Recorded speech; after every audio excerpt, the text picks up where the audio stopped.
حضرت ابو ہریرہ رضی اللہ تعالیٰ عنہ سے مروی ہے، رسول اللہ صلی اللہ تعالی علیہ وسلم نے فرمایا جمعرات کے روز اللہ عز و جل اپنے فرشتے بھیجتا ہے جن کے پاس چاندی کے کاغذ اور سونے کے قلم ہوتے ہیں۔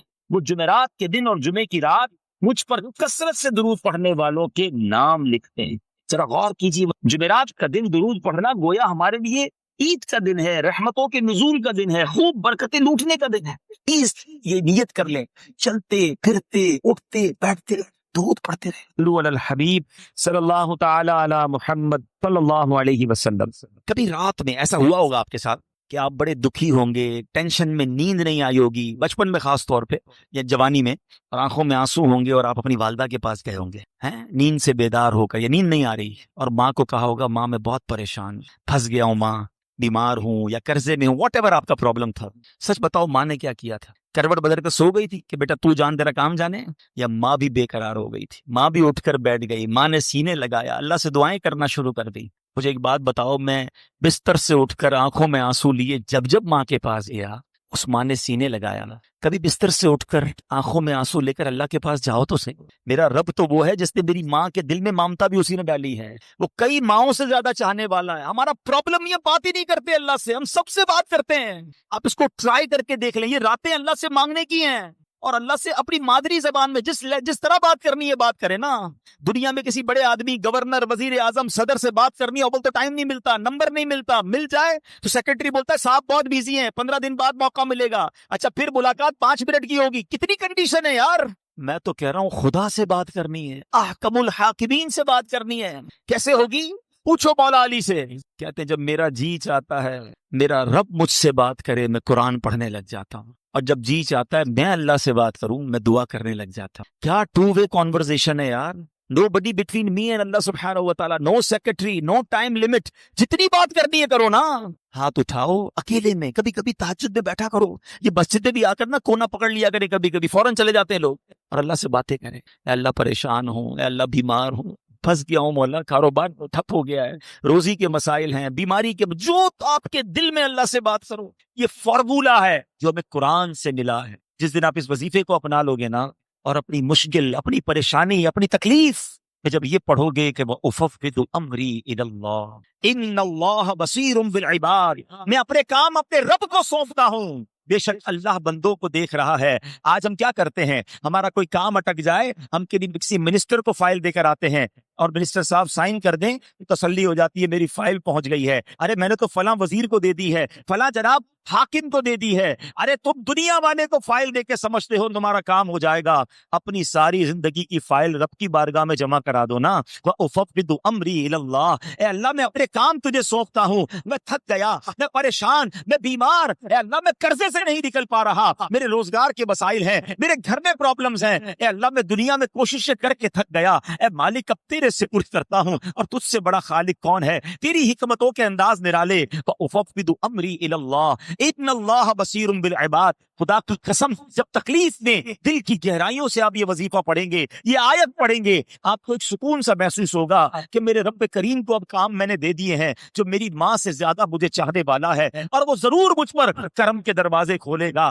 آپ یقین کرو وہ دینے والا ہے، وہ خود فرماتا ہے ادعونی استجب لکم، مانگو میں تمہیں عطا کروں گا۔ جس دن اللہ پر آپ کا بھروسہ بڑھ گیا نا، آپ کو دعا کا لطف آ جائے گا۔ اب اللہ سے پتہ ہے ایک اور بڑی پیاری قرآن پاک کی آیت کا جز ہے، وہ کیا ہے؟ وَأُفَوِّضُ أَمْرِي إِلَى اللَّهِ، میں اپنے سارے کام اپنے رب کے سپرد کرتا ہوں۔ ہم کہتے ہیں نا یار میں آج گیا تھا بھائی فلاں جگہ فائل جمع کرا کے آیا ہوں، مسئلہ حل ہو جائے گا، بہت بڑی شخصیت کو دے کر آیا ہوں فائل۔ وہ ایک طریقہ بتاتا ہوں، آپ اپنے اللہ کو راضی کر لیں۔ ہاں رحمان الدنیا والآخرہ ہے۔ لوگ کہتے ہیں کبھی کبھی یار آخرت کے ساتھ ساتھ دنیا بھی ہونی چاہیے۔ او بھائی یہ فارمولہ ہی غلط ہے۔ میرا رب آخرت کا بھی مالک ہے، دنیا کا بھی مالک ہے، میں اسے راضی کر لوں وہ میری دنیا بھی اچھی کر دے گا، میری آخرت بھی اچھی کر دے گا۔ ایک ٹارگٹ زندگی میں بنا لو، میں نے اللہ کو ناراض نہیں کرنا ہے، میں نے اللہ کی رضا والے کام کرنے ہیں، واللہ وہ تمہاری روزی میں برکت ڈالے گا، وہ تمہارے دل میں سکون ڈالے گا، تمہارے گھر میں سکون اور چاشنی ڈال دے گا، تمہارے گھر میں عافیت آ جائے گی، لائف انجوائے کرنے لگو گے، کیونکہ رب راضی ہے نا۔ ایک فارمولہ یاد رکھو، جس سے رب راضی اس سے سب راضی۔ ہم رب کو راضی کے نہیں کرتے، ہم سب کو راضی کرتے ہیں۔ ہمیں رب کو راضی کرنا ہے، اس کی نافرمانی والے کام نہیں کرنے۔ یہ بھی بڑا دل دکھتا ہے کہ رمضان میں پہلے 3-4 دن سبحان اللہ فجر میں بھی مسجد فل ہے، تراویح میں بھی فل، 2-3 دن کے بعد پھر تھوڑے ہونے لگ جائیں گے، اور اس کے بعد کیا ہوگا، آخری طاق راتوں میں پھر آئیں گے، پھر جذبہ آئے گا، اس کے بعد پھر چاند نظر آیا تو ایسے غائب۔ تو اب رمضان کے تو مسلمان نہیں ہے نا، پلیز سارا سال مسجدوں سے دل لگاؤ، یہ اللہ کا گھر ہے، بیٹھا کرو، اللہ سے باتیں کیا کرو، اللہ کے گھر میں آ کر مانگا کرو اس سے، وہ عطا فرمانے والا ہے۔ آپ بتاؤ نا، آپ کے گھر میں کوئی آ جائے، مثال دیتا ہوں، آپ کا کوئی جاننے والا آپ کے گھر میں آئے اور آ کر رونا شروع کر دے کہ پریشان ہوں، مصیبت میں میری مدد کرو، آپ کہیں گے یار یہ تو گھر کے اندر آ گیا ہے، گھر میں آ کر رو رہا ہے، اب تو کرنا ہی پڑے گا نا کچھ، دنیا کا بھی دستور ہے نا، گھر آئے کو کون منع کرتا ہے؟ اب جو اللہ کے گھر میں آ کے بیٹھ گیا، کریم کے گھر میں آ کے بیٹھ گیا، ہم تو نماز کے بعد بھاگ، نماز کے علاوہ بھی بیٹھا کرو، بے شک لوگ جا رہے ہیں جانے دو، کونا پکڑ لو، بیٹھ جاؤ۔ دنیا کو بتاتے ہو نا اپنے پرابلم، میں آپ کو آج مشورہ دیتا ہوں، اپنے دل کی بات دنیا والوں کو مت بتایا کرو، کسی کو مت بتایا کرو کیا پرابلم ہے، کوئی کچھ نہیں کر سکتا۔ دنیا والے مذاق اڑاتے ہیں، آپ کسی کو جا کر کہتے ہیں نا میرا یہ پرابلم ہے، میرا یہ مسئلہ ہے، آپ حل کر دیں، حل نہیں کرتے، پیچھے جا کے باتیں کرتے ہیں، آیا تھا میرے پاس بڑا پریشان تھا، اس کا تو یہ مسئلہ تھا، اس کا تو یہ مسئلہ تھا، تو کیوں بتاؤں کسی کو یار میرا مسئلہ؟ جس رب کائنات نے مسئلہ حل کرنا ہے، جو مسبب الاسباب ہے، جو شافع الامراض ہے، جو دنیا کو نواز رہا ہے، بیٹھ جاؤ نا اس کے گھر میں۔ آ گیا ہوں یا اللہ تیرے گھر میں، پریشان ہوں، تھک گیا ہوں مولا، دنیا بھر کے دھکے کھا لیے، مسئلہ حل نہیں ہوا کریم، اب تیرے گھر میں آ کر بیٹھ گیا ہوں، اور تو میری ماں سے زیادہ مجھے چاہنے والا ہے، اے اللہ بس میری جھولی بھر دے۔ باتیں کرو اللہ سے، دل کی باتیں کرو، بیمار ہوں اے اللہ علاج نہیں ہو رہا، اے اللہ پیسے بھی نہیں ہے علاج کے، اے مالک مدینے جانا ہے اس کے لیے بھی پیسے نہیں ہیں، لوگ جا رہے ہیں میں اکیلا رہ جاتا ہوں، اے اللہ تو قریب ہے، مجھے بھی مکے مدینے دکھا دو۔ آپ کے دل میں جو پریشانی ہے، اے اللہ قرضے میں ہوں، نہیں اتر رہا قرضہ، اے اللہ روزگار نہیں مل رہا ہے، اے اللہ کاروبار کر رہا ہوں نقصان ہو رہا ہے، لوگ ستاتے ہیں مجھے مالک، میری بچی بیمار ہے، اے اللہ بچی کا رشتہ نہیں ہو رہا ہے، میری بچی سسرال میں خوش نہیں ہے، کیوں بتاتے ہو دنیا کو؟ غریب کے گھر میں کیوں نہیں آ کر بیٹھ جاتے ہیں جو خود فرماتا ہے ادعونی استجب لکم، مانگو میں تمہیں عطا کروں گا۔ دنیا والے مذاق اڑاتے ہیں ہمارا، ہم ان کے دھکے کھاتے ہیں، اور جو وہ اپنی رحمت کا دروازہ بند نہیں فرماتا، اور رمضان میں ارے راتوں میں رحمت کا ندا دینے والا فرشتہ ندا دیتا ہے کوئی مانگنے والا کہ اس کو عطا کیا جائے، ہے کوئی توبہ کرنے والا اس کی توبہ قبول کی جائے، ہے کوئی مغفرت کا سوالی اس کا سوال پورا کیا جائے۔ ہمارے لوگ کیا کر رہے ہیں؟ رمضان کرکٹ ٹورنامنٹ ہو رہا ہے، ان راتوں میں جن راتوں میں پکارا جا رہا ہے کوئی مانگنے والا، کیا کر رہے ہیں؟ سحری کھانے جا رہا ہوں، کدھر جا رہے ہو؟ رات کو فلاں جگہ ڈنر کرنے جا رہا ہوں، روڈوں پہ گھوم رہے ہیں، ارے رحمت کے در کھلے ہوئے کدھر بھاگ رہے ہو یار؟ بیٹھ جاؤ اللہ کے گھر میں، نہ جاؤ باہر، پوری زندگی پڑی ہے کھانے پینے کے لیے، پتہ نہیں پھر رمضان ملے نہ ملے ہے کیا؟ پچھلے رمضان میں ایسے لوگ نہیں تھے جو اس رمضان میں ہمارے ساتھ نہیں ہیں؟ اگلے رمضان میں ہو سکتا ہے میرے بارے میں کوئی بات کرے، آپ کے بارے میں بات کرے، یار بھائی ہمارے ساتھ تھا، اب نہیں چلا گیا دنیا سے۔ ارے اگر رمضان مل جائے نا ضائع مت کرنا۔ مرحبا صد مرحبا، پھر آمد رمضان ہے، سبحان اللہ، کھل اٹھے مرجھائے دل، تازہ ہوا ایمان ہے، یا خدا ہم عاصیوں پر یہ بڑا احسان ہے، زندگی میں پھر عطا ہم کو کیا رمضان ہے، تجھ پہ صدقے جاؤں رمضان تو عظیم الشان ہے، تجھ میں نازل حق تعالی نے کیا قرآن ہے، ہر گھڑی رحمت بھری ہے، ہر طرف ہے برکتیں، ماہ رمضان رحمتوں اور برکتوں کی کان ہے، سبحان اللہ۔ اب ذرا دیکھیں کہ رمضان آتا ہے تو مسجدوں میں کیسی رونق آ جاتی ہے۔ شاعر لکھتے ہیں کم ہوا زور گناہ اور مسجدیں آباد ہیں، ماہ رمضان مبارک کا ہی یہ فیضان ہے، دو جہاں کی نعمتیں ملتی ہیں روزہ دار کو، جو نہیں رکھتا ہے روزہ وہ بڑا نادان ہے۔ الحمدللہ رب العالمین والصلاة والسلام على سید المرسلین، اما بعد فاعوذ باللہ من الشیطان الرجیم، بسم اللہ الرحمن الرحیم، الصلاة والسلام علیک یا رسول اللہ وعلى آلک واصحابک یا حبیب اللہ، الصلاة والسلام علیک یا نبی اللہ وعلى آلک واصحابک یا نور اللہ۔ درود پاک پڑھنے کے بے شمار فضائل و برکات ہیں۔ آؤ میں آپ کو ایک بہت خوبصورت کیلکولیشن بتاتا ہوں۔ انویسٹمنٹ کرتے ہو نا ایسی جگہ پر کہ جہاں پیسے ملٹی پلائی ہو جائیں، پیارے آقا کی حدیث سنو۔ پیارے آقا علیہ السلام فرماتے من صلی علیہ صلاۃ واحدۃ صلی اللہ علیہ عشرہ، جس نے مجھ پر ایک بار درود پاک پڑھا اللہ کریم اس پر 10 رحمتیں نازل فرماتا ہے۔ ومن صلی علیہ عشرا صلی اللہ علیہ مئۃ، جس نے مجھ پر 10 بار درود پاک پڑھا اللہ 100 رحمتیں نازل فرماتا ہے۔ ومن صلی علیہ مئۃ صلی اللہ علیہ الفا، جس نے 100 بار درود پاک پڑھا اللہ 1000 رحمتیں نازل فرما. ہے کوئی ایک کے 10 کا بزنس ہے؟ ایک درود 10 رحمتیں، 10 درود 100 رحمتیں، 100 درود 1000 رحمتیں، پڑھتے جاؤ، ملٹیپلائی بائی 10. اور آگے سنیں حدیث کا اگلا جز اور خوبصورت ہے. ومن صلی علیہ الفن، جس نے مجھ پر 1000 بار درود پاک پڑھا، جنت کے دروازے پر اس کا کاندھا میرے کاندھے سے چھو رہا ہوگا. اس سے اچھا کون سا کاروبار ہے؟ اس سے اچھا کون سا وظیفہ ہے؟ درود پڑھتا جاؤں، رحمتوں کی بارش برستی جائے. اور جنت میں میری اور آپ کی تمنا تو یہ کہ آقا کے پیچھے پیچھے چلے جائیں تو بڑی بات ہے. آقا فرما رہے ہیں 1000 بار درود پاک پڑھنے والے کو ایسے ساتھ لے کر جاؤں گا کہ اس کا کاندھا میرے کاندھے سے چھو رہا ہوگا.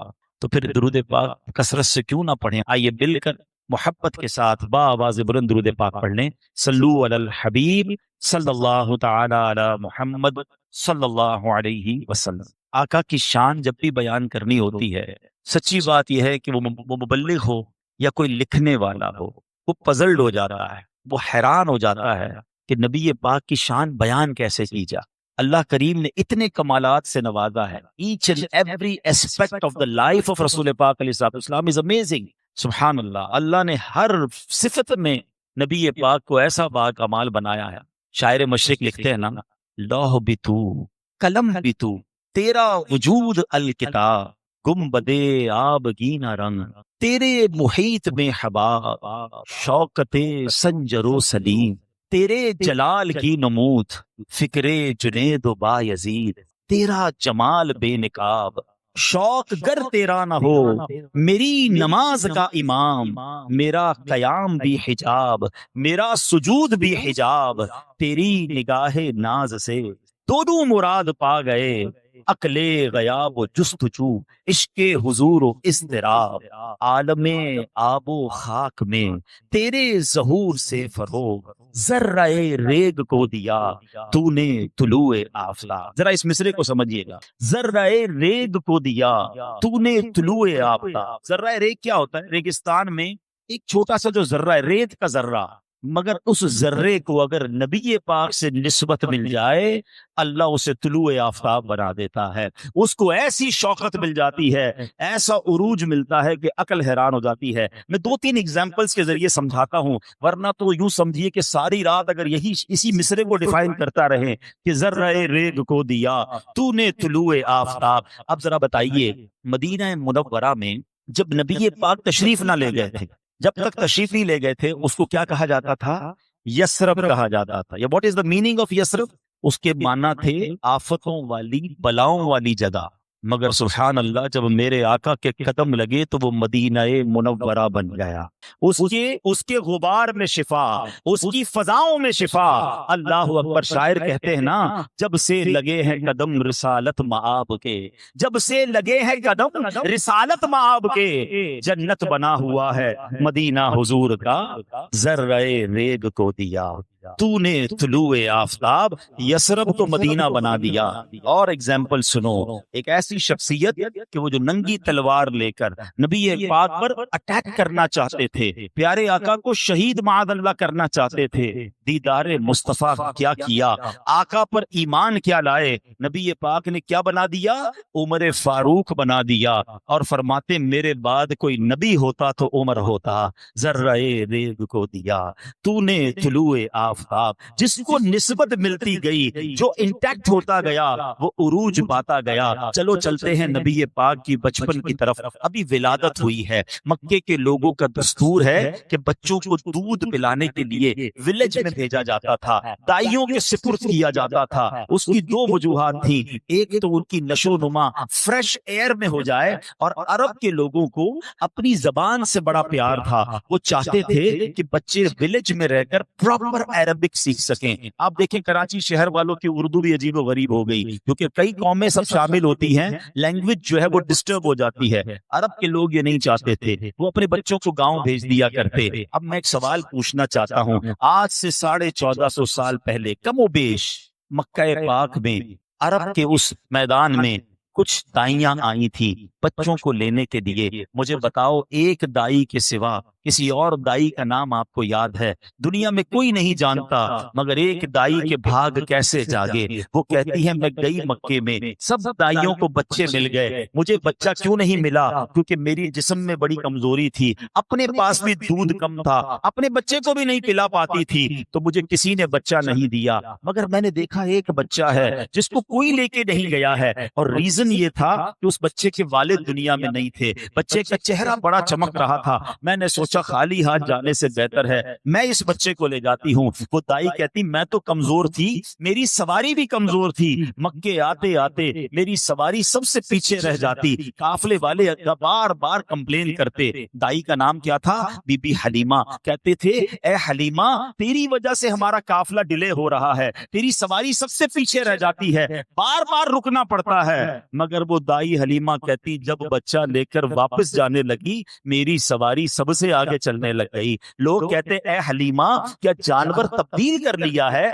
تم نے اپنی سواری مہنگی خرید لی ہے؟ بی بی حلیمہ نے پتہ ہے قافلے والوں کو کیا جواب دیا؟ آؤ وہ جواب شاعر لکھتے ہیں۔ یہ کہتی تھی گھر گھر میں جا کر حلیمہ میرے گھر میں خیر الورا گئے ہیں، بڑے اوج پر ہے میرا اب مقدر، میرے گھر حبیب خدا گئے۔ کیسا اوج پر مقدر ہوا اس دائی کا؟ کہتی مکے اپنے گھر گھر لے گئی۔ اس زمانے میں لوگ چراغ جلاتے تھے، ٹھیک ہے نا، رات کو چراغ سارے گل کر دیتے تھے، جب آرام کرنا ہوتا اندھیرا چھا جاتا۔ گاؤں والوں نے نوٹس کیا کہ پورے گاؤں میں اندھیرا ہوتا ہے، حلیمہ کا گھر ساری رات جگمگاتا ہے، یہ کیا وجہ ہے؟ صبح ہوئی تو لوگوں نے کہا اے حلیمہ پیسے زیادہ آ گئے، کیونکہ چراغ میں تیل ڈلتا تھا نا، ساری رات چراغ جلاتی ہو؟ کہتی میں ساری رات چراغ نہیں جلاتی، جو بچہ لے کر آئی ہوں اس کے چہرے سے نور اتنا نکلتا ہے سارا گھر جگمگاتا رہتا ہے۔ بڑے اوج پر ہے میرا اب مقدر، میرے گھر حبیب خدا۔ یہ ظلمت سے کہہ دو کہ ڈیرے اٹھا لے، کہ ہیں ہر طرف اب اجالے اجالے اجالے اجالے، کہا جن کو حق نے سراجم منیرا، میرے گھر وہ نور خدا۔ بات سمجھ آ رہی ہے؟ ذرہ ریگ کو دیا تو نے طلوع آفتاب۔ ہم کسی دائی کا نام نہیں جانتے، بی بی حلیمہ کا ذکر آج بھی باقی ہے۔ کیوں؟ نبی پاک سے نسبت ہو گئی ہے۔ ایک اور خاتون کی بات کروں، میرے آقا ہجرت کر کے مدینے جا رہے، ٹھیک ہے، اب جب آن دا وے، اب ہم بھی کبھی کراچی سے لاہور جائیں، راستے میں بھوک لگتی ہے تو کسی ہوٹل پہ رکتے ہیں، چائے پیتے ہیں، کھانا کھاتے ہیں۔ اس زمانے میں تو ایسے ہوٹل نہیں تھے، ہائی وے بھی نہیں تھے، بلکہ وہ ٹریول بھی بڑا ڈیفیکلٹ تھا، چھپ کے ہو رہا تھا، دشمنوں کا ڈر بھی تھا۔ تو راستے میں جب کھانے کی ضرورت محسوس ہوئی تو ایک خیمہ نظر آیا۔ نبی پاک اس خیمے میں جاتے ہیں تو ایک خاتون ہے جو راستے میں کچھ سامان پیش کی تھی۔ آقا نے فرمایا کھانے کو کچھ ہے؟ کھانے کو کچھ نہیں تھا، بھی کچھ نہیں اس کے پاس، ٹھیک ہے نا، مگر نبی پاک اس خیمے میں جو چلے گئے تو اس میں ایک سوکھی سی لاغر سی بکری تھی۔ تو نبی پاک نے فرمایا اگر اجازت دو تو اس کا دودھ نکال۔ کہا حضور اس نے تو کئی سالوں سے دودھ دینا چھوڑ دیا ہے، بالکل سوکھ گئی ہے۔ فرمایا مجھے اجازت دو تو میں نکال لوں۔ نبی پاک نے ہاتھ مبارک اس کی پیٹھ پر پھیرا، بسم اللہ شریف پڑھی تو اس کے تھن میں دودھ آ گیا۔ نبی پاک نے دودھ پیا، حضرت ابوبکر صدیق نے دودھ پیا، برتن میں دودھ نکلے، اتنا دودھ نکلا کہ اس خیمے میں جتنے برتن تھے سب بھر گئے۔ اب اس کے شوہر واپس آئے، کہتے ہیں ام معبد یہ ہمارے خیمے کی تقدیر کیسے بدل گئی، بڑا رونق نظر آ رہی ہے۔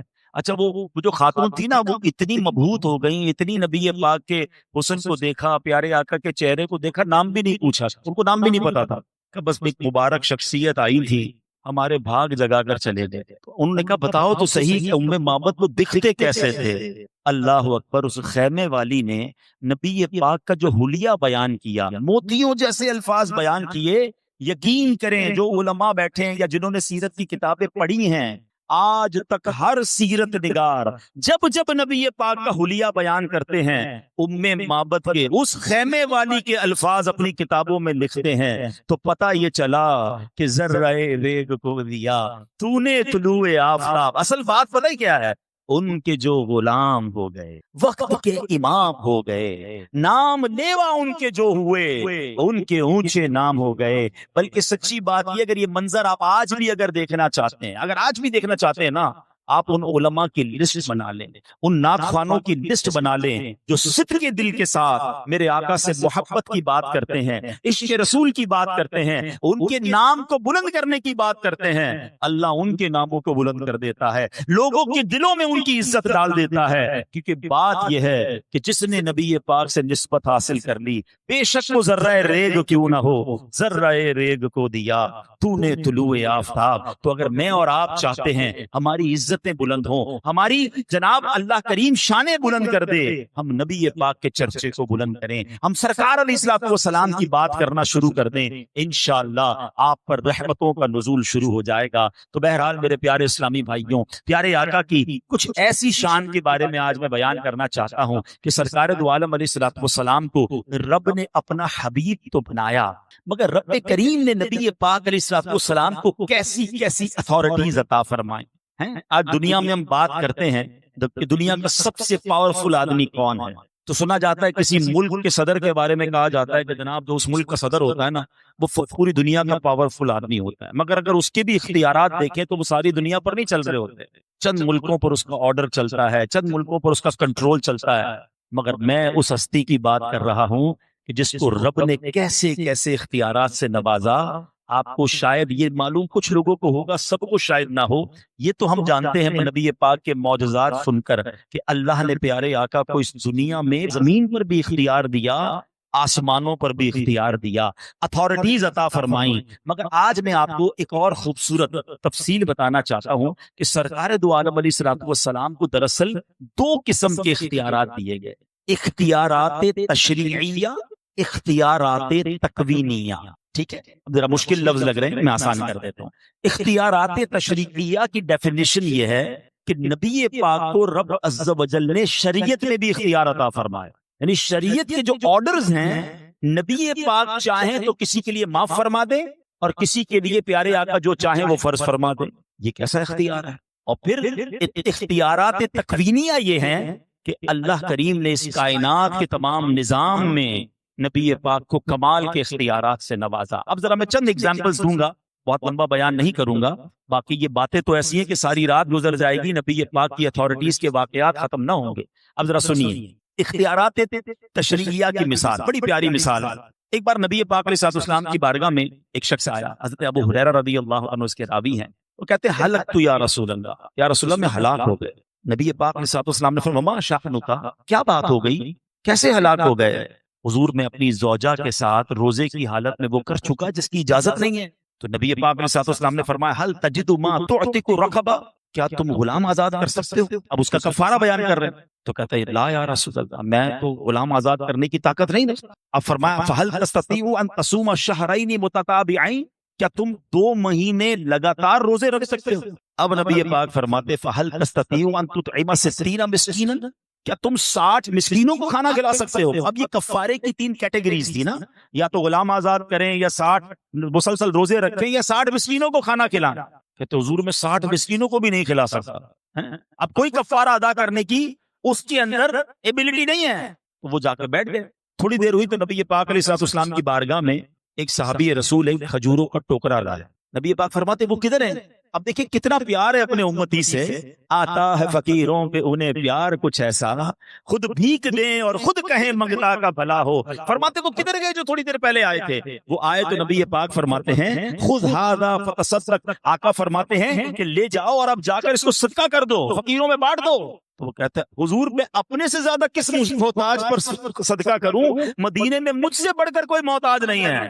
آئے ہائے جب نبی پاک نے یہ سنا نا، آپ ذرا الفاظ سنیے، نبی پاک مسکراتے ہیں، فضحک النبی صلی اللہ علیہ وسلم حتی بدت نواجذہ، پیارے آقا اتنا مسکرائے کہ آپ کے دانت مبارک ظاہر ہو گئے، پھر فرماتے ہیں جا اپنے گھر والوں کو کھلا دے، تیرا صدقہ پورا ہو جائے گا، تیرا کفارہ پورا ہو جائے گا۔ یہ شریعت کا اصول نہیں ہے کہ بلکہ خود ہی اپنے گھر والوں کو کھلائے اور اس کا کفارہ بھی پورا ہو جائے، مگر اللہ نے ایسے اختیارات عطا فرمائے کہ نبی پاک نے اس کا جو کفارہ تھا وہ سمجھ لے خود ہی عطا فرمایا اور کہا اپنے گھر والوں کو کھلا، تیرا صدقہ پورا ہو جائے گا۔ اس سے پتا چل رہا ہے کہ اللہ نے کیسی اتھارٹیز جناب رسول اللہ صلی اللہ تعالی علیہ وسلم کو عطا فرمائی۔ ایک اور واقعہ سنیے، پیارے آقا علیہ السلام کی بارگاہ میں ایک شخص حاضر ہوتا ہے، کہتا ہے میں اسلام کو قبول کر لوں گا، شرط یہ ہے 2 نمازیں پڑھوں گا۔ اب مجھے بتائیے سب سے پہلا فرض کیا ہے؟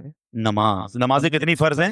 5 ہیں۔ کوئی ایک نماز نہ پڑھے اس کے لیے عذاب کی وعید ہے۔ سرکار دو عالم علیہ السلام نے اس کو اجازت دی اور اس نے اسلام قبول فرما لیا۔ اب یہ کیسی اتھارٹی ہے؟ اللہ کریم نے کس قدر اجازت عطا فرمائی، سبحان اللہ۔ ایک بار پیارے آقا علیہ السلام کی بارگاہ میں بڑا عجیب واقعہ ہوا یہ کہ نبی پاک علیہ السلام نے ایک عربی سے گھوڑا خریدا، ڈیل ہو چکی تھی مگر وہ مکر گیا، کہتا ہے آپ نے نہیں خریدا۔ اب جو بھی وہاں سے صحابی گزرتا نبی پاک اس سے کہہ رہے تم نے بیچا ہے، وہ کہتا نہیں میں نے نہیں بیچا۔ تو ہر صحابی جو بزرگ گزرتے تھے وہ کہتے کتنا خراب آدمی تم نبی پاک کو جھٹلا رہے ہو، مگر وہ کہتا گواہ لے کر آؤ۔ بھائی اگر میں کہہ رہا ہوں نہیں آپ کہہ رہے ہیں ہاں تو کوئی گواہ لے کر آئے۔ اب اس وقت جب ڈیل ہوئی تھی تو کوئی گواہ نہیں تھا۔ اللہ اکبر۔ اب کیا ہوا؟ حضرت خزیمہ گزرے، انہوں نے جا کر کہا میں گواہی دیتا ہوں کہ تم نے نبی پاک کے ہاتھ بیچا۔ اچھا یہ نبی پاک علیہ السلام کی سچائی دیکھیں ہیں، ہمارے پاس کوئی آ جائے غلط گواہی دے، ہم کہتے چلو کام تو ہو گیا نا، مسئلہ تو حل ہو گیا۔ نبی پاک فرماتے تم کیسے گواہی دے رہے ہو؟ آپ تو تھے ہی نہیں، جب یہ ڈیل ہوئی اس وقت تو آپ موجود ہی نہیں تھے، آپ کیسے گواہی دے رہے ہیں؟ ہائے ہائے، حضرت خزیمہ کا ایمان افروز جواب سنیں۔ وہ کہتے ہیں یا رسول اللہ میں آپ کی گواہی اس لیے دے رہا ہوں کہ آپ کے بتائے ہوئے دین پر ایمان لایا ہوں، آپ کے ذریعے ہی میں نے جانا ہے اللہ ایک ہے۔ حضور آپ آسمان و زمین کی خبریں دیتے ہیں، میں جب اس پر ایمان لایا ہوں تو اگر آپ فرما رہے ہیں کہ گھوڑا آپ نے خریدا ہے، میں کیسے گواہی نہ دوں کہ آپ سچ فرما رہے ہیں؟ اللہ اکبر۔ جب گواہ آ گیا ڈیل تو پوری ہو گئی، مگر نبی پاک کو ان کی ادا ایسی پسند آئی، آقا نے فرمایا آج کے بعد خزیمہ ایک بندے کی گواہی 2 بندوں کے برابر ہو جائے گی۔ شریعت کے معاملات میں 2 گواہ چاہیے ہوتے تھے نا، مگر حضرت خزیمہ جب بھی جا کر گواہی دیتے تھے وہ 2 بندوں کی گواہی کاؤنٹ کی جاتی تھی۔ یہ کون کر سکتا ہے؟ یہ اجازت کون دے سکتا ہے؟ جس کو رب عز و جل نے شریعت پر بھی اختیار عطا فرمایا۔ اللہ اکبر۔ جب حج فرض ہونے کی آیت نازل ہوئی، ایک صحابی کہتے ہیں حضور کیا ہر سال حج فرض ہے؟ نبی پاک خاموش رہے۔ دوبارہ پوچھا حضور ہر سال حج فرض ہے؟ پیارے آقا خاموش رہے۔ 3 بار سوال کیا، نبی پاک خاموش رہے۔ پھر ارشاد فرمایا اگر میں ہاں کہہ دیتا تو ہر سال حج فرض ہو جاتا۔ یعنی نبی پاک نے ہم پر مشقت نہ ہو، امت پر مشکل نہ ہو، اس لیے جواب عطا نہ فرمایا۔ مگر اس جواب میں ایک اور راز بھی تو پتا چل رہا ہے نا کہ اللہ نے اتھارٹی کیا دی تھی کہ آپ کی زبان مبارک سے نکل جاتا تو حج ہر سال فرض ہو جاتا۔ اس سے اندازہ کیجئے کہ جناب رسول اللہ کو رب عز و جل نے کیسے اختیارات عطا فرمائے۔ ایک جگہ فرماتے ہیں میری امت پر اگر گرانا گزرتا تو میں مسواک کو لازم قرار دے دیتا۔ یہ حدیث بھی بتاتی ہے 2 باتیں سیکھنے کو مل رہی ہیں، امت سے پیار کتنا ہے، خود عمل کر رہے ہیں مگر واجب نہیں کر رہے، کہیں ہم پر مشکل نہ ہو جائے۔ اس سے مسواک کی اہمیت بھی پتا چلی ہے کہ آقا مسواک کتنا پسند فرماتے، مسواک ضرور کیا کریں مگر میری امت پر بھاری نہ ہو جائے۔ فرمایا میں چاہتا تو واجب کر دیتا مگر واجب نہ ہوئی۔ مگر یہ جملہ میں چاہتا تو واجب کر دیتا، یعنی جو زبان مصطفیٰ سے نکلا وہی شریعت ہے، وہی رب کا قانون ہے، جسے چاہیں عطا فرمائیں، جسے چاہیں معاف فرما دیں۔ یہ سرکار دو عالم علیہ السلام کو اختیار دیا گیا۔ ایسی بہت سارے واقعات موجود ہیں۔ اب آئیے اختیارات تکوینیہ کیسے ہیں، authority of on this world یہ نبی پاک کو کیسے کیسے عطا کیے گئے، اتنے واقعات ہیں۔ اللہ اکبر۔ نبی پاک علیہ السلام نے، آپ نے سنا ہوگا کہ مکے کے لوگوں نے جب نبوت کی نشانی مانگی، میرے آقا نے اشارہ کر کے چاند کو 2 ٹکڑے کر دیا۔ مگر ایک اور خوبصورت بات یہ ہے کہ حضرت عباس رضی اللہ تعالیٰ عنہ میرے آقا کے چچا ہے نا، وہ کہتے ہیں حضور میں آپ پر جو ایمان لایا ہوں نا اس کی ایک وجہ آپ کو آج بتاتا ہوں۔ میں نے آپ کو بچپن میں دیکھا تھا، جھولے میں جب آپ تھے نا، میں نے ایک بات نوٹ کی تھی کہ آپ جدھر جدھر فنگر پوائنٹ کرتے جاتے تھے، جدھر جدھر آپ کی انگلی اٹھتی جاتی تھی نا، چاند ادھر ادھر چلتا جاتا تھا۔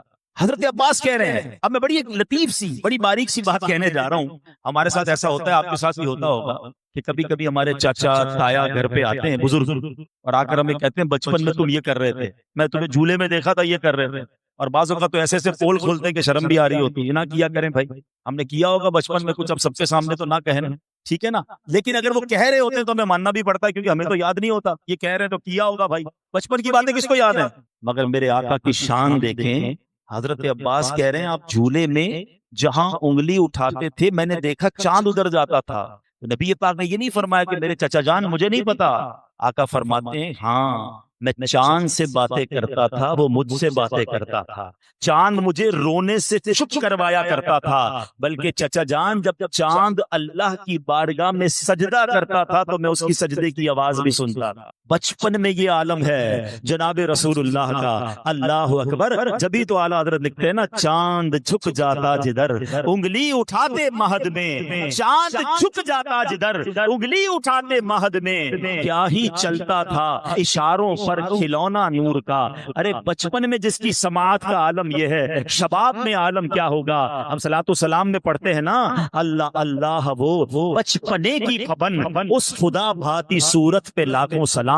یہ نبی پاک کی اختیارات کا عالم ہے، جھولے میں ہیں اور جدھر اشارہ فرما رہے ہیں ادھر چاند جا رہا ہے کوئی ایسا مختار اس دنیا میں، ہے کوئی ایسی اتھارٹی والا؟ اللہ اکبر۔ مولا علی کی نماز کا واقعہ تو کئی بار سنا ہوگا کہ دعا کر کے سورج کو پلٹا رہے ہیں۔ ارے آج سائنس کہتی ہے ہم جناب اتنا پرفیکٹ سورج کی رفتار ہے، ہم بتا سکتے ہیں کہ آج کتنے بج کر کتنے منٹ پر مغرب کا ٹائم ہوگا، اور مغرب کے بعد عشاء ہی کا ٹائم ہوتا ہے، مگر وہ دن کیسا تھا کہ وقت مغرب ہونے کے بعد پھر عصر کا ٹائم ہو رہا ہے، کیونکہ مولا علی کی نماز باقی ہے۔ یہاں بھی دو باتیں سیکھنے کو مل رہی ہیں، نبی پاک کے اختیار کو تو سنتے جائیے، مگر مولا علی کا نماز سے پیار کیسا ہے کہ آپ افسردہ ہیں، آنکھوں میں آنسو ہیں، سرکار دو عالم علیہ السلام بیدار ہو کر پوچھتے ہیں اے علی کیوں غمزدہ ہو؟ کہتے حضور جب سے ایمان لایا ہوں کوئی نماز قضا نہیں ہوئی ہے۔ اے پنجتن پاک سے محبت کرنے والوں، تمہاری نماز کیسے قضا ہو جاتی ہے؟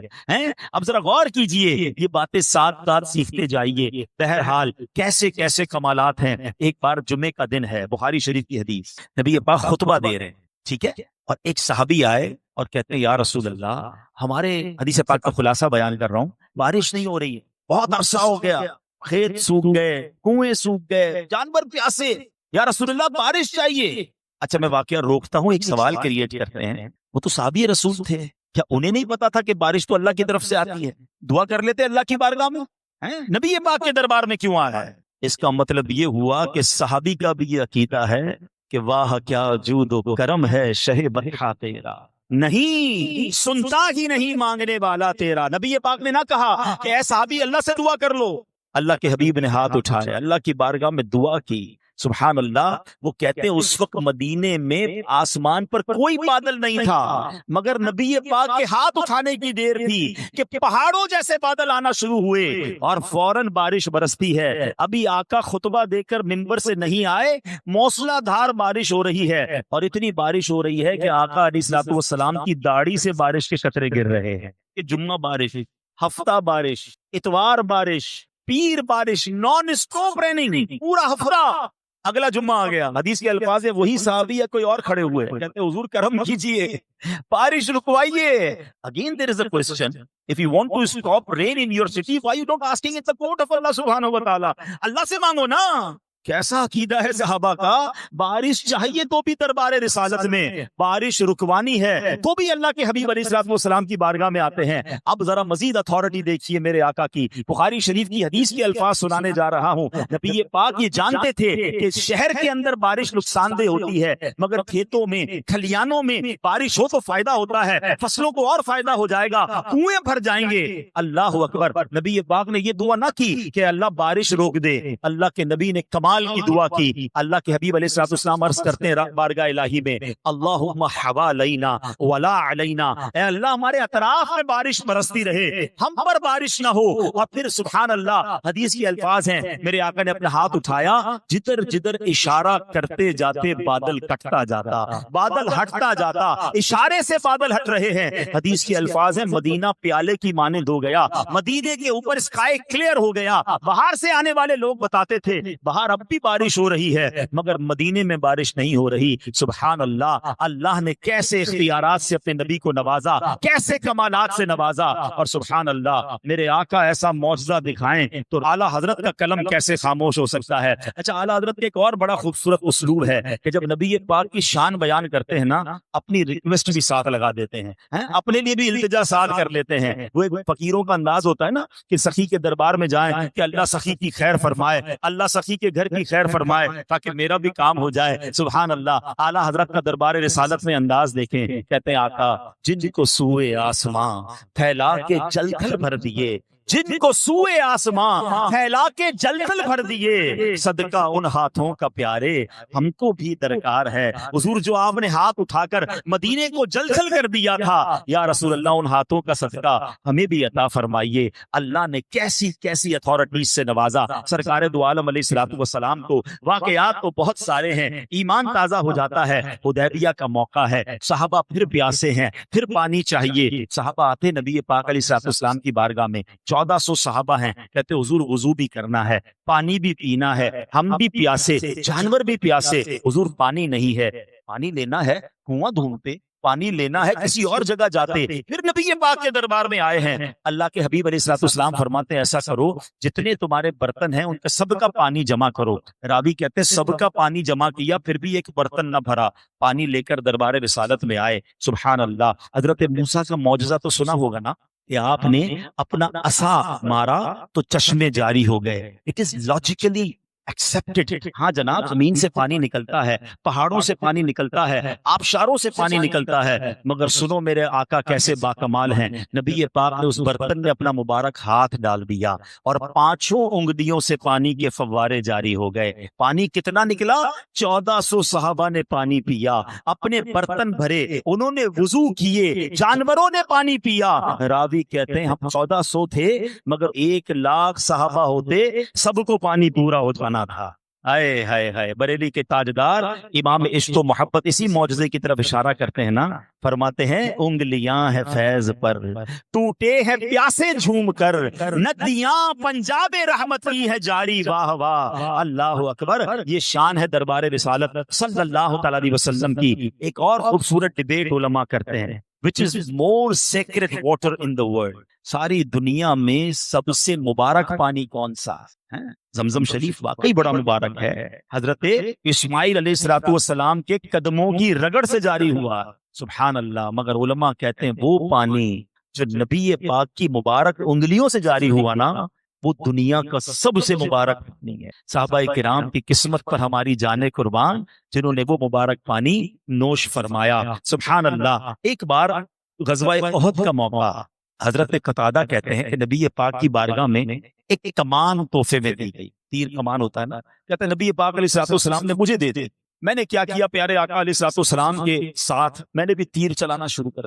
چلاتے چلاتے اس کا سرا ہی ٹوٹ گیا. اب میں نے دیکھا کہ دشمن سامنے سے اٹیک کر رہا اور میرا تیر کمان تو ٹوٹ گیا. اب انہوں نے کمال کیا، اس زمانے میں ڈھال ہوتی تھی نا تیروں کو روکنے کے لیے، ریزسٹ کرنے کے لیے. حضرت ابو قتادہ کہتے ہیں میں نبی پاک کے سامنے آ کر کھڑا ہو گیا. میں نے سوچا کہ پیارے آقا کو کوئی تیر نہ لگے، میں نے اپنے آپ کو پیارے آقا کے آگے کھڑا کیا.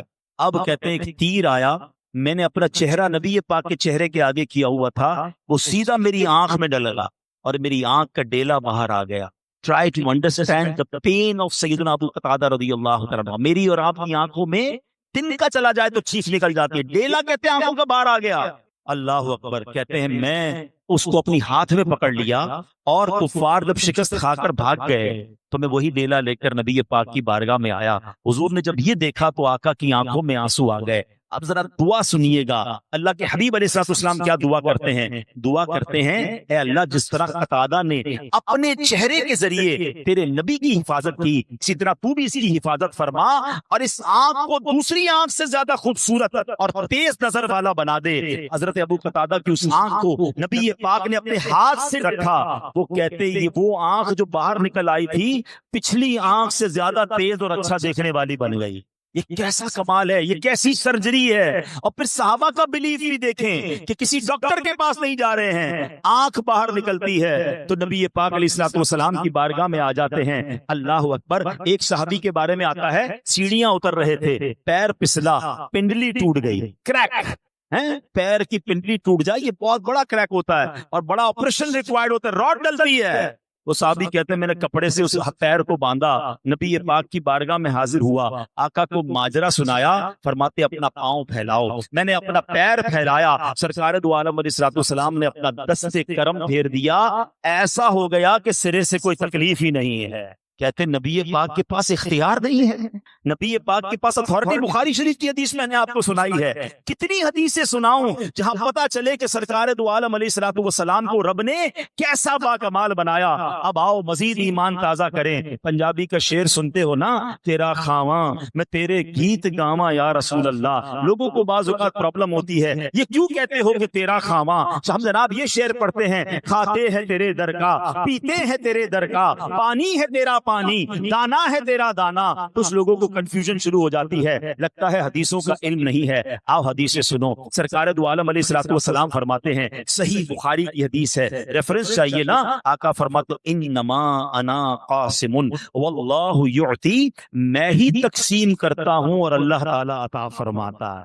کتنی واضح حدیث ہے۔ ایک اور جگہ فرماتے ہیں انما انا خازن، صحیح مسلم کی حدیث ہے، میں اللہ تعالیٰ کے خزانوں کا خزانچی ہوں۔ ایک اور بخاری کی حدیث سنو، اللہ کے حبیب فرماتے ہیں انما انا قاسم وخازن واللہ یعطی، میں ہی قاسم اور خازن ہوں، اللہ تعالیٰ عطا فرمانے والا ہے۔ تو پھر ہم کیوں نہ جھوم جھوم کر پڑھیں کہ رب ہے معطی، یہ ہے قاسم، رب ہے معطی، معطی دینے والا، قاسم تقسیم کرنے والا، رب ہے معطی، یہ ہے قاسم، رب ہے معطی اور یہ ہے قاسم، رزق اس کا ہے کھلاتے یہ ہے صلی اللہ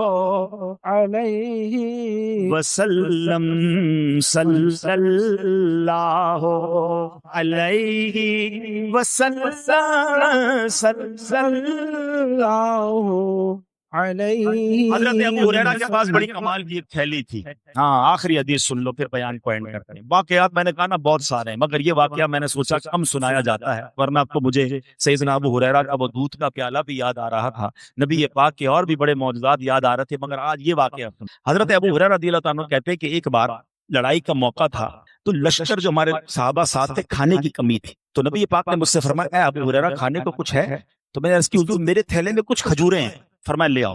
میں لے کر آیا تو کہا دسترخوان لاؤ، دسترخوان لایا، آقا نے فرمایا تھیلا اس پہ کھول کے اونڈیل کو، میں نے تھیلا کھول کے اونڈیلا، کہتے وہ 21 دانے تھے، کاؤنٹ بھی کر لیا انہوں نے، کھجوریں کتنی تھی؟ 21۔ نبی پاک نے ایک کھجور کو اپنے ہاتھ میں لیا اور بسم اللہ پڑھا، ایک ایک کھجور لیتے گئے، بسم اللہ پڑھتے گئے، ساری کھجوریں نبی پاک کے مبارک ہاتھ میں آ گئیں۔ اب نبی پاک نے فرمایا کہ فلاں اور ان کے ساتھیوں کو بلاؤ، کہتے وہ آئے، انہوں نے کھانا کھایا، پیٹ بھر کر چلے گئے۔ نبی پاک نے فرمایا اوروں کو لاؤ، کھجوریں آقا نے رکھ دی، فرمایا بلاتے رہو، ایک ایک گروپ آتا گیا، کھانا کھاتا گیا، سب نے کھانا کھا لیا پیٹ بھر کے، کھجوریں بچ گئیں۔ نبی پاک علیہ الصلوۃ والسلام نے فرمایا بیٹھو۔ حضرت ابو ہریرہ کہتے ہیں میں بیٹھ گیا، اب پیارے آقا علیہ الصلوۃ والسلام موجود ہیں اور میں موجود ہوں، کہتے فرمایا اب کھاؤ۔ میں نے بھی کھایا، نبی پاک نے بھی وہ کھجوریں کھائیں، کھجوریں پھر دسترخوان پر موجود ہیں۔ آقا نے فرمایا وہ تھیلا واپس لاؤ، تھیلے میں کھجوریں ڈالی، فرمایا اے ابو ہریرہ جب جب چاہیے اس میں سے کھجوریں نکالتے رہنا، اونڈیلنا نہیں اس تھیلے کو، الٹا مت کرنا۔ کہتے میں جتنی کھجوریں جب چاہیے ہوتی ہاتھ ڈالتا نکالتا رہتا، تقسیم کرتا رہتا۔ کہتے 50 وسق کھجوریں میں نے راہ خدا میں دی ہوں گی. حضرت عثمان غنی کے دور تک میں نے وہ تھیلا سنبھال کے رکھا, جب کھجوریں چاہیے ہوتی ہاتھ ڈالتا بانٹتا رہتا. حضرت عثمان غنی کے دور میں وہ جو تھیلی تھی مجھ سے کہیں گم ہو گئی, ورنہ یہ برکتیں میرے ساتھ رہتی. اللہ اکبر, کیسے کمال کے میرے آقا ہیں. اللہ نے کیسے کیسے خزانوں کا مالک بنایا. جبھی تو ہم کہتے ہیں کہ وہ خدا نے ہے مرتبہ تجھ کو دیا, نہ کسی کو ملے نہ کسی کو ملا, کہ کلام مجید نے کھائی شہا, تیرے شہر و کلام و بقا کی قسم. تو اے میرے پیارے اسلامی بھائیوں, اس طرح کے واقعات جب ہم سنتے ہیں ہماری محبت میں اور اضافہ ہوتا ہے, نبی پاک کی عزت ہمارے دلوں میں اور بڑھ جاتی ہے. یہ واقعات خود بھی سننے چاہیے, اپنے بچوں کو بھی سنانے چاہیے, کیونکہ پلاننگ یہ کی جا رہی ہے کہ لوگوں کو دوسری طرف سے سازش یہ کی جا رہی ہے کہ کسی طرح مسلمانوں کے دلوں سے ان کے نبی کی تعظیم, احترام اور محبت کو کم کیا جائے. تو ہمارا کام یہ ہے کہ یہ ذکر اور کرتے رہیں, اپنے دلوں میں محبت رسول کو اور بڑھنے دیں. اب یہاں آخری بات, میسج آف ٹوڈیز بیان.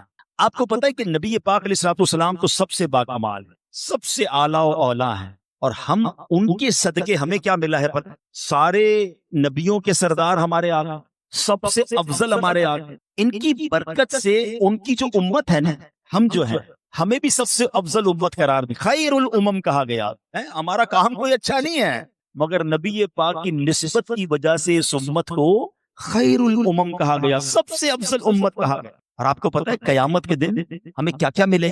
پہلے تو علماء نے ایک بڑی خوبصورت ڈیبیٹ کی کہ پچھلی امتوں کی تو عمریں 200 سال 300 سال ہوتی تھی, اس امت کی جو ایوریج عمر ہے وہ 60-70 سال. یہ کیوں؟ ہماری عمریں کم کیوں ہیں؟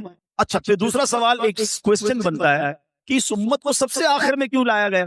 سبحان اللہ, دونوں کی بڑی پیاری عشق والی وجہ علماء بیان کرتے ہیں. فرماتے جب قرآن پڑھتے ہو, ہم قرآن پڑھتے ہیں تو پچھلے نبیوں کی امت کے عیب ہمارے سامنے آتے نہیں آتا. حضرت موسیٰ کی قوم نے کیا مسٹیک کی, حضرت عیسیٰ کی قوم نے کیا مسٹیک کی, ان پر عذاب آئے. حضرت لوط کی قوم نے کیا کیا, کتنے بڑے بڑے گناہ کیے, وہ سارے ہم پڑھ رہے ہیں, قرآن میں واقعات موجود ہیں. فرمایا میرے محبوب کی امت سب سے آخر میں آئے, اس کا پردہ رہے, کوئی اور امت جان نہ سکے ان کے عیب کیا. ہمارے عیب چھپائے گئے ہمیں آخر میں لا کر. آج جو عیب کسی پر نہیں کھلنے دیتے, آج جو عیب کسی پر نہیں کھلنے دیتے, کب وہ چاہیں گے میری حشر میں رسوائی. فرمائے عمر چھوٹی ہے, اس کا فائدہ سنو. انسان کی اگر ایوریج ایئر 60-70 سال ہے, 15 سال تو نابالغی کے نکل گئے, اس کا تو حساب ہی نہیں ہے. اگر 8 گھنٹے ایوریج سوتا ہے تو 20 سال نیند میں گزر گئے. اب میری امت کو 15-20 سال کا جواب دینا پڑے گا, باقی امتوں کو 100-200 سال کا جواب دینا آسانی سے گزر جائے. مگر کمال یہ ہے کہ محشر کے دن آئے ہم سب سے آخر میں ہیں, مگر سب سے پہلے حساب اس امت کا لیا جائے تاکہ یہ سب سے پہلے فارغ ہو جائیں. اور سبحان اللہ, جب تک نبی پاک اور ان کی امت جنت میں داخل نہ ہوگی, کوئی اور امت جنت میں داخل نہ ہو سکے. سیدی اعلیٰ حضرت کا شعر ہے نا, جائیں نہ جب تک غلام خلد ہے سب پر حرام, جائیں نہ جب تک غلام خلد ہے سب پر حرام, ملک تو ہے آپ کا تم پہ کروڑوں درود. تو جناب اتنی بڑی مہربانی ہم پر ہو, ہم نے اس کے لیے کوئی اسٹرگل کی, کوئی کوشش کی؟ ایسا ہے ہم میں سے کوئی جس نے اللہ سے مانگا ہو یا اللہ ہمیں نبی پاک کا امتی بنانا, حضرت عیسیٰ کا حضرت موسیٰ کا امتی نہ بنا دینا, آخری نبی کا امتی بنانا, without any asking, without any struggle, ہمیں بن مانگے اتنی بڑی نعمت مل گئی. کتنی بڑی نعمت. حضرت موسیٰ ایک بار تورات پڑھ رہے تھے, پڑھتے پڑھتے انہوں نے پڑھا کہ ایک ایسی امت ہوگی جس کے یہ فائدے, جس کے یہ کمالات, جس کے یہ فضائل. آپ نے کہا یا اللہ یہ امت میری امت کر دے. کہا اے موسیٰ یہ امت میرے آخری نبی کی امت ہے. کہا یا اللہ پھر مجھے بھی آخری نبی کا امتی بنا.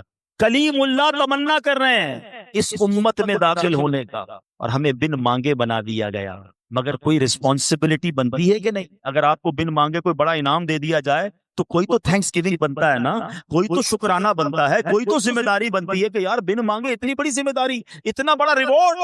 اب اے امتیوں, کم از کم یہ تو ہماری ذمہ داری بنتی ہے کہ ہم کم از کم ایسے امتی تو بن جائیں کہ مجھے دیکھ کر کوئی کہے کہ امتی ایسا ہے تو آقا کیسے ہوں گے, امتی اتنا سچا ہے تو اس کے نبی کیسے صادق ہوں گے, امتی اتنا امانت دار ہے اس کے آقا کیسے امین ہوں گے, امتی کے اخلاق اتنے اچھے ہیں تو نبی پاک کے اخلاق کیسے ہوں گے.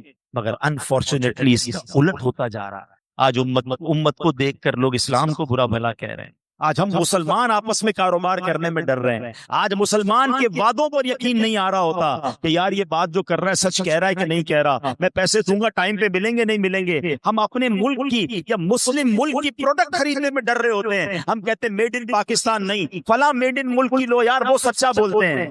کیا یہ نبی پاک کی تعلیمات تھی؟ آپ سوچئے کہاں جا رہے ہیں. یہ تو ذمہ داری لو نا یار کہ میں کم از کم امتی تو سچا بن کے بتاؤں. بن مانگے اللہ نے اتنا بڑا احسان کیا, میری خوش قسمتی میں تیرا امتی, تو کجا من کجا, رات میں تو پڑھتے ہیں مگر اس خوش قسمتی کا کوئی تو رسپانسبلٹی ہم لینا. اچھا جب ایسی باتیں ہوتی ہیں نا بیان میں, اب شیطان بھی تو اپنا کام کر رہا ہوگا نا, وہ دماغ میں یہ بات ڈلے گا یار یہ مولانا صاحب باتیں تو بڑی بڑی کر رہے ہیں, سارے ہی جھوٹ بولتے ہیں, سارے ہی ملاوٹ کرتے ہیں, سارے ہی دھوکہ دیتے ہیں, میں اکیلا کیا کروں گا. مجھے سب کی قبر میں نہیں جانا, اپنا فیصلہ خود کرے. اپنے حصے کا چراغ تو جلاؤ نا. میں قبر میں جاؤں, مجھے قبر میں اکیلے جانا ہے سب کے ساتھ جانا ہے؟